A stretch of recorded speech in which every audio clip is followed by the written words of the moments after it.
নমস্কার বন্ধুরা, আবার একটি নতুন ভিডিও নিয়ে আপনাদের সামনে উপস্থিত হলাম। এই জঙ্গলের মধ্যে আমার একটি ড্রাগন ফ্রুট গাছ লাগানো ছিল অনেক আগে। তেমন কোনো যত্নই একে করি না। অ্যামাজন জঙ্গলের মধ্যে একাই ফুল হয়, একাই ফল হয়।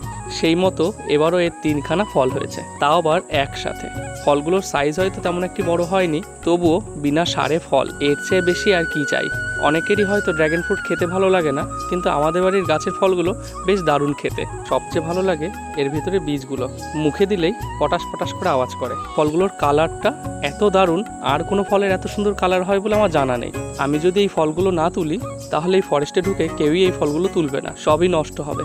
তাই আগে তুলে নিলাম। আচ্ছা, আমার একটি প্রশ্ন, ড্রাগন ফ্রুট কি কোনো পাখিতে খায় না? এত সুন্দর লাল টকটকে ফল হয়ে রয়েছে, কিন্তু কোনো পাখিতে ঠুকরায়নি। কি জানি, পাখিরা হয়তো আবিষ্কার করে উঠতে পারেনি এখনো এগুলোও খাওয়া যায়। সামনের বছর ভেবেছি বড় একটি টবে ছাদে ড্রাগন ফ্রুটের চাষ করব।